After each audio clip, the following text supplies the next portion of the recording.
আমাদের কেন ডেকে পাঠিয়েছেন মন্ত্রী মশাই? কোনো কাজ আছে কি? কাজ তো আছেই, তবে খুবই সামান্য। বলুন কি করতে হবে বলুন। এটা সময় মতো জানিয়ে দেবো। হ্যাঁ, এখন তো রায়।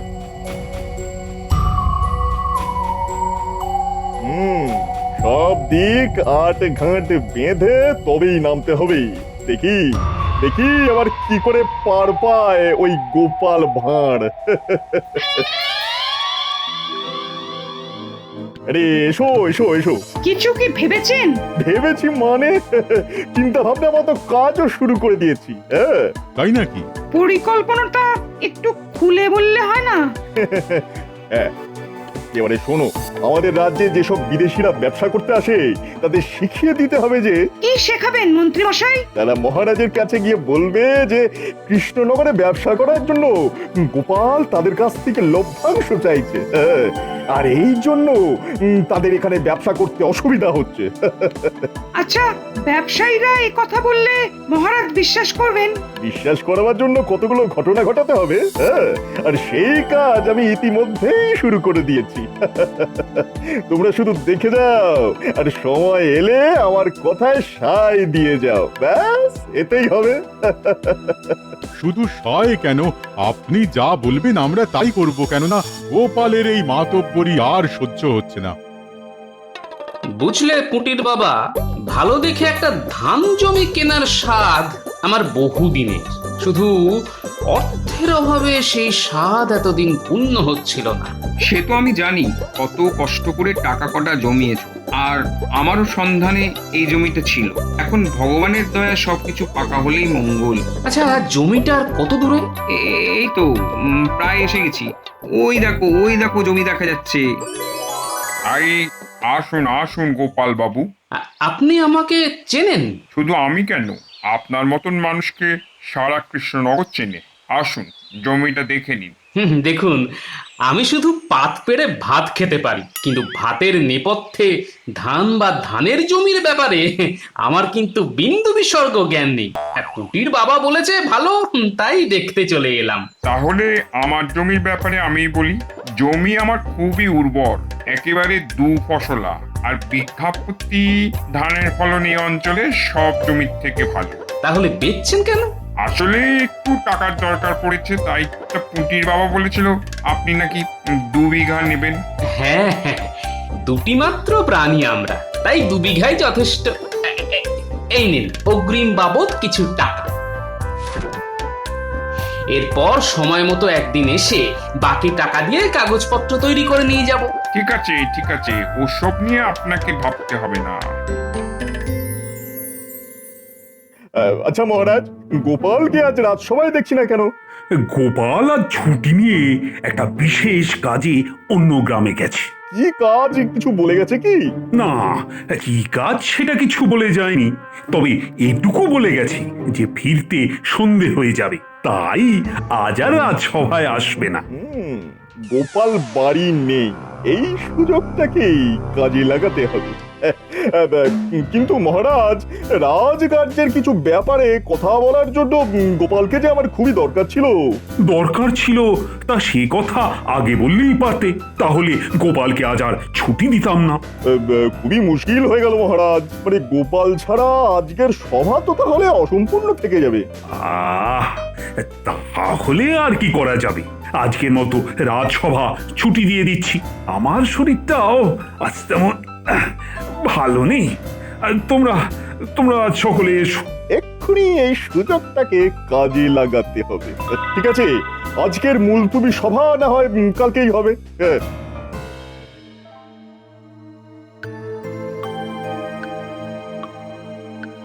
বটা বটা, বাড়ি আছিস নাকি? এই বটা। আরে মন্ত্রী মশাই যে, কি সৌভাগ্য আমার। শোন, আজই তোদের একটা কাজ করতে হবে। তা ওটা কোথায়? ওকে নিয়ে চিন্তা করবেন না, কাজের কথাটা শুরুত করে বলে ফেলুন, আমি ফুরুত করে ঘটাকে ঠিক খুঁজে নেব। তাহলে শোন, তাহলে বুঝতে পেরেছিস তো কি করতে হবে? একেবারে পরিচ্ছন্ন জলের মতো বুঝতে পেরেছি। তা কখন করতে হবে? এক্ষুনি। হ্যাঁ, বুঝতে পেরেছিস তো? আমাদের তককে তককে থাকতে হবে। তাহলে তো এখন একটুই লুকিয়ে থাকতে হয়। মনে হচ্ছে পুকুর থেকে জল আনতে গেল। চল, এই ফাঁকে আমরা আমাদের কাজটা সেরে ফেলি।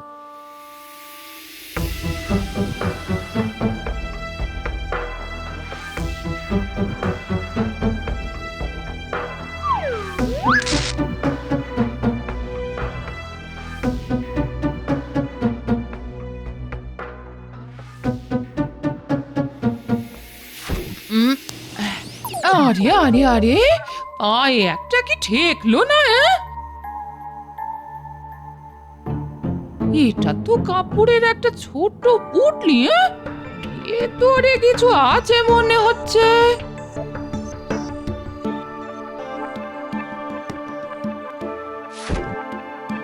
হ্যাঁ, এবার পুটলি খুলে দেখতে হবে ভেতরে কি আছে। হ্যাঁ, আমি কি দেখছি? সোনার মুদ্রা এ দিয়ে গেল। তাহলে নিশ্চয়ই ভগবানে দিয়ে গেছে।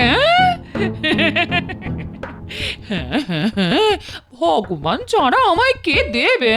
আমার দুঃখ দুর্দশা দেখে তিনি দিয়ে গেছেন এই সোনার মুদ্রা। জয় ঠাকুর, জয় ঠাকুর। রে, ঠিক জায়গা মতো রেখে এসেছিস তো? একেবারে। গোপালের বউ ওই স্বর্ণ মুদ্রা থলিটা দেখতে পেয়েছো তো? দেখতে পেয়েছে মানে? দেখতে পেয়ে ঘরের ভিতরে নিয়ে চলে গেছে। তারপর ওই পুটুলির ভেতর স্বর্ণ মুদ্রা দেখে যাকে বলে ওই চোখ একেবারে ছানা বড়া। খুব ভালো, খুব ভালো। এই নে তোদের পারিশ্রমিক।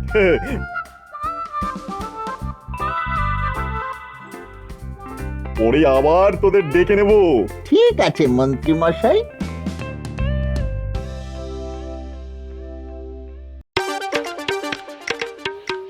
আরে ব্যাপার কি গোপাল, একেবারে মিষ্টির হাঁড়ি নিয়ে সোজা রাজসভায়। আগে মহারাজ, আমার অনেক দিনের ইচ্ছে পূর্ণ হতে চলেছে, তাই সবাইকে একটু মিষ্টি মুখ করাতে ইচ্ছে হলো। তাই ইচ্ছের কারণটা জানতে পাই কি? কেন জানতে পারেন না মহারাজ? আসলে অনেক দিন থেকেই একটা ভালো ধান জমি কেনার ইচ্ছে ছিল মনের মধ্যে। পুটির বাবা একটা ভালো ধান জমির সন্ধান দেওয়াতে কাল পুটির বাবাকে সঙ্গে নিয়ে পাকা কথা বলে জমির বায়না দিয়ে এলাম। বাহ বাহ বাহ, এ তো খুব ভালো খবর। তা কি এনেছো, রসগোল্লা না সরপুরিয়া?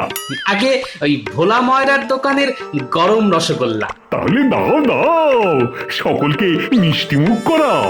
গোপাল, মানে বলছি ওই রসগোল্লা বাঁচলে আমাকে কিন্তু তা দিও। মহারাজ, সকলে আমাকে পেটুক বলে, কিন্তু আপনিও দেখছি কিছু কম যান না। বলছি এইসব কথা আবার যেন তোমাদের রানীমাকে বলে দিও না।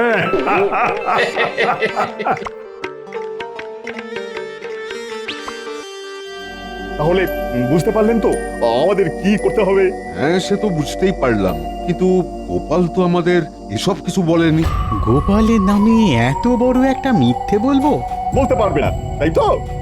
তাহলে তোমরা তোমাদের সত্য আঁকড়েই পড়ে থাকো। তবে মনে রেখো, আমাকে খুশি করতে না পারলে তোমরা কিন্তু এই কৃষ্ণনগরে ব্যবসা করতে পারবে না। হ্যাঁ, কারণ এই রাজ্যে আমি এখন শেষ কথা। হ্যাঁ, আর রেগে যাচ্ছেন কেন মন্ত্রী মশাই? আমরা কি করবো না বলেছি? এই তো বুদ্ধিমানের মতো কথা। তাহলে যত তাড়াতাড়ি পারো মহারাজের কাছে যাও। কি মাথায় ঢুকেছে তো? হ্যাঁ, ঢুকেছে মন্ত্রী মশাই, ঢুকেছে। বলো কি ব্যাপার? জানতে এলাম যে গোপালের ব্যাপারে আপনি কতটা এগোতে পারলেন। বলতে পারো অনেকটাই এগোতে পেরেছি। যে বিদেশি বণিকেরা এসেছিল ওদের সঙ্গে কথা বলে নিলাম। ওদিকে পটা ঘটাকে দিয়ে গোপালের বাড়িতে স্বর্ণমুদ্রার পুটুলি ফেলে রেখে এসেছি। তাহলে তো কাজ অনেকটাই হয়ে গেছে। এখন আমার কথা মতো বণিকেরা মহারাজের কাছে গিয়ে শুধু নালিশটা করলেই হলো, ব্যাস। আচ্ছা, ধরলাম বণিকরা মহারাজের কাছে গিয়ে নালিশ করলো, কিন্তু গোপাল যে ঘুষ খেয়েছে সেটা আপনি প্রমাণ করবেন কি করে? আরে না জেনে গোপালই তো আমার হাতে অস্ত্র তুলে দিয়েছে। হ্যাঁ, কিরকম? এতদিন জমি না কিনে গোপাল এখনই বা জমি কিনলো কেন? হ্যাঁ, জমি কেনার অর্থ পেল কোথায়? হ্যাঁ, ব্যাপারটা কেমন দুইয়ে দুইয়ে চার হয়ে যাচ্ছে না? হ্যাঁ, ঠিক ঠিক, একেবারে ঠিক। সত্যি মন্ত্রী মশাই, আপনার কূটবুদ্ধির কোনো তুলনা হয় না। এখন তোমরা শুধু দেখে যাও ওই কূটবুদ্ধি দিয়ে আমি কি কি করি। 1 মাসের মধ্যে গোপালকে যদি ঘুষখোর অপরাধ দিয়ে এই কৃষ্ণনগর থেকে তাড়াতে না পারি, তাহলে নিজের নাম আমি নিজেই পাল্টে দেবো, এই বলে দিলাম। হ্যাঁ, এই শোনো না, কাল থেকে একটা কথা তোমায় বলি বলি করেও বলতে পারছি না গো। হ্যাঁ, বাবা, কি এমন কথা যে বলি বলি করেও বলা যাচ্ছে না? আসলে হয়েছে কি, আমাদের বাড়িতে ভগবানের দান পড়েছে গো। তা ভগবান কি দান করে গেলেন আমাদের বাড়ি? টাকা পয়সা না সোনা গয়না? সেটাই তো বলছি গো, কাল তো তুমি বাড়ি ছিলে না, আমি পুকুর ঘাটে জল আনতে গিয়েছিলাম। তা বলবো কি তোমায়, তা জল এনে দেখি আমাদের ঘরের দরজার সামনে একটা পুঁটলি পড়ে আছে গো। হ্যাঁ, তা পুটলির ভেতর কিছু ছিল কি? সেটাই তো বলছি। ঘরে এসে পুঁটলি খুলে দেখি তার মধ্যে বেশ কিছু স্বর্ণ মুদ্রা গো। হলো কি, স্বর্ণ মুদ্রা? হ্যাঁ হ্যাঁ গো, স্বর্ণ মুদ্রা। এতগুলো স্বর্ণ মুদ্রা দয়াময় ভগবান ছাড়া কে আর দিয়ে যাবে বলো? হ্যাঁ, ভগবানই তো দিয়ে গেছে গিন্নি, তবে এ মনে হয় দয়াময় ভগবান নয়, এ হচ্ছে শয়তান ভগবান। কি গো, স্বর্ণ মুদ্রা দেখে এমন থম মেরে গেলে কেন? না না, কেন মারবো থম? আমি শুধু ভাবছি ভগবানের দম। ভগবানের দম মানে? দেখো, পৃথিবীতে এত লোক থাকতে ভগবান কিনা বেছে বেছে আমাদেরই স্বর্ণ মুদ্রা দিলেন। সত্যি দম আছে বটে ভদ্রলোকে। ছি, এমন করে দয়াময়কে ভদ্রলোক বলে খাটো করো না গো। না না না, খাটো আবার কে করছে গিন্নি? তাই এই স্বর্ণ মুদ্রা দিয়ে কি করতে চাও তুমি? ওই তো এই বাড়িটা একটু মেরামত করব, আর বাকিটা দিয়ে আমার মনের মতো গয়না করাবো। ঠিক আছে, তাই বানিও।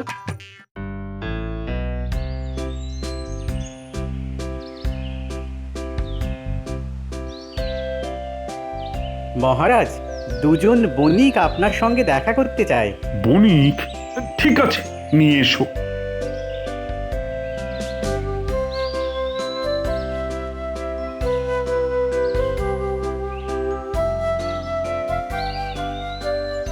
সুপ্রভাত মহারাজ। সুপ্রভাত সুপ্রভাত। তা বলো, কি বলতে এসেছো? আগে মহারাজ, বড় আশা নিয়ে আমরা আপনার রাজ্যে বাণিজ্য করতে এসেছিলাম, কিন্তু কিসের কিন্তু? মনে হচ্ছে এ রাজ্যে বাণিজ্য করা আর আমাদের সম্ভব হবে না। কেন কেন কেন? আসলে ওই উঠতে বসতে উৎকোচ, মানে ওই ঘুষ দিতে হচ্ছে তো। হ্যাঁ, ঘুষ দিতে হচ্ছে? তা কে চাইছে সব? আসলে সে আপনার বড় কাছের লোক। কাছের লোক হোক আর যাই হোক, তার নামটা আমায় বলো। আগে গোপাল, মানে ওই গোপাল ভাঁড়। গোপাল? আগে হ্যাঁ, ওই গোপাল ভাঁড় প্রতিবার কাজ শুরু করার আগে তাকে উৎকোচ দিতে হয়। না দিলে এ রাজ্যে বাণিজ্য করতে দেবে না বলে আমাদের ভয় দেখায়। তোমরা সত্যি বলছো তো? আমাদের কথা বিশ্বাস না হলে আপনি অনুসন্ধান করে দেখতে পারেন। আচ্ছা, গোপাল কি হাতে করে ঘুষ নেয়? না মহারাজ, ওর বাড়ির দরজায় পুটুলি করে স্বর্ণ মুদ্রা রেখে আসতে বলে। ঠিক আছে, তোমরা এখন আসতে পারো। গোপাল ঘুষ খাচ্ছে, আর মনে হচ্ছে সেই ঘুষের টাকা দিয়ে ধান জমি কিনছে। ছি ছি ছি ছি, এত বড় অধঃপতন ওর! না না না, ব্যাপারটার আগে অনুসন্ধান করতে হবে।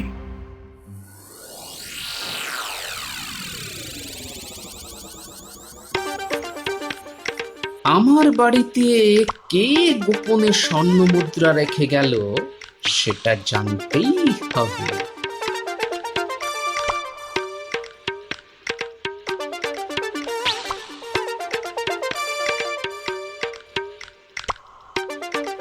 পুটি আছিস নাকি? পুটি, বলো দাদু।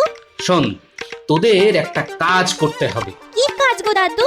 শোন, আমি বাড়ি থেকে বেরিয়ে গেলে তোরা গোপনে আমার বাড়িটার উপর একটু নজর রাখ। মানে কে আসছে, কে যাচ্ছে, কে আবার আমার বাড়ির দরজায় কিছু রেখে যাচ্ছে কিনা, এইসব আর কি। ও তুমি কিচ্ছু চিন্তা করো না দাদু, যেমন যেমন বললে তেমন তেমনই কাজ হয়ে যাবে। তাহলে আমি আসি।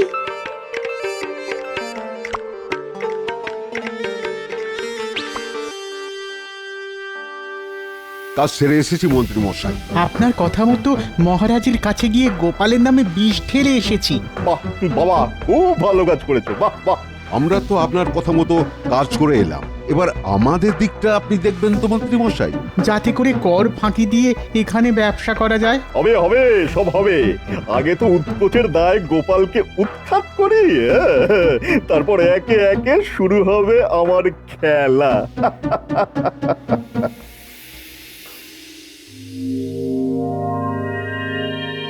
গিনি, আমি রাজসভায় চললাম। আমার মনে হচ্ছে ভগবান আবার তোমার উপর দয়া করবেন। আমি চলে গিন্নি।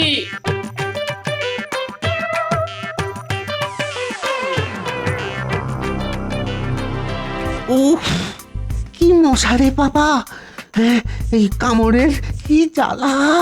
তার উপরে এই হইতে এক নতুন জ্বালা। মাঝে মধ্যে এই গোপালের বাড়ির সামনে ঘাপটি মেরে বসে থাকতে হবে, এবং গোপাল আর গোপালের বউ বাড়ি থেকে বেরিয়ে গেলে পুঁটলি ফেলে রেখে যেতে হবে ওর ঘরের দরজায়।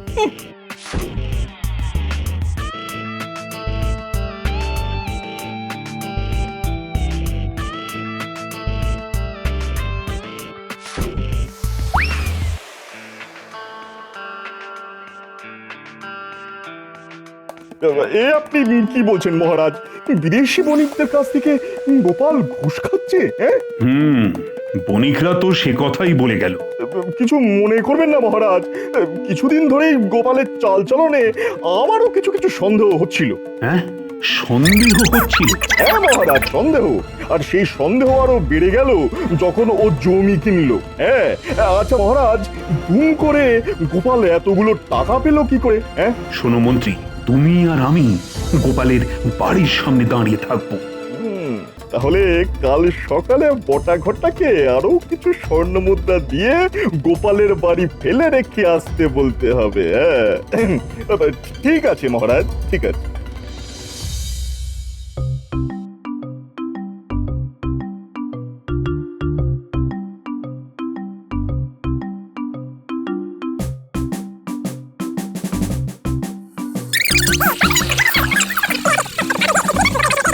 তাহলে বুঝলে তো দাদু আসল কাণ্ড? খুব বুঝলাম। এবার ভালো করে শোন, তোদের আর কি কি করতে হবে।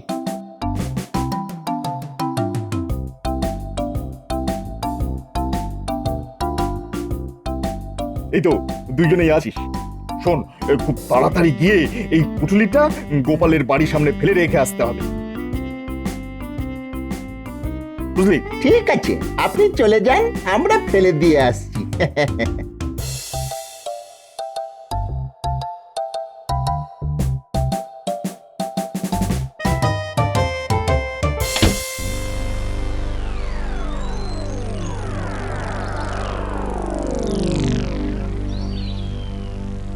কি ব্যাপার মহারাজ, হঠাৎ আমার বাড়ির সামনে দাঁড়িয়ে?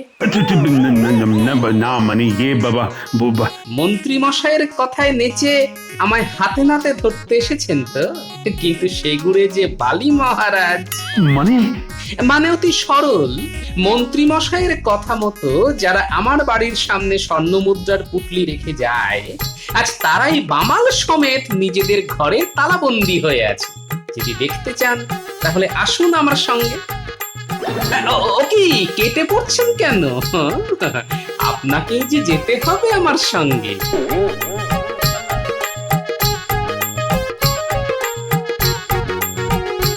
ওরে, কে দরজা বন্ধ করে দিলি রে? ওরে খোল খোল, দরজাটা খোল।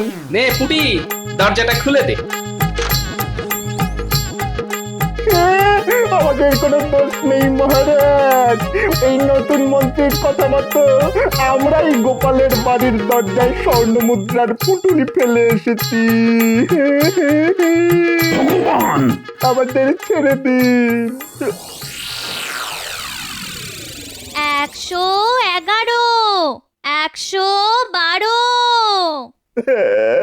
আর পারছি না মহারাজ। ওসব কোনো কথা শুনছি না। কান ধরে সকলের সামনে 2500 বার উঠবস তোমায় করতেই হবে। এবার বলো, তোমরা মিথ্যে কথা বললে কেন? এই মন্ত্রী মশাই আমাদেরকে বলেছিল গোপালের নামে মিথ্যে কথাগুলো আপনার কাছে বলতে। আসলে কিন্তু গোপাল কোনোদিন ঘুষ খায়নি মহারাজ। উল্টে এই মন্ত্রী মশাই আমাদের কাছ থেকে ঘুষ খেয়েছে।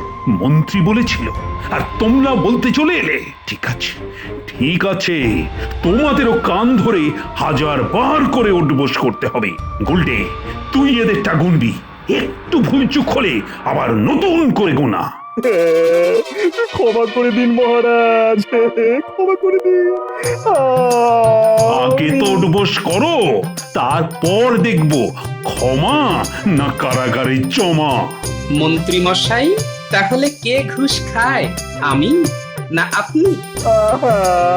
আমি। চলো চলো রাজ জ্যোতিষী, এবার মনে হয় আমাদের নিয়ে টানাটানি করবে। আপনারাও কি এর মধ্যে আছেন নাকি? না না না না, কখনো না, কখনো না, নয়ন, কখনো নয়ন। বুঝলেন মহারাজ, উত্তেজিত হলে আর ভয় পেলে আমাদের রাজপণ্ডিত কিন্তু অং বং চং শুরু করে দেয়।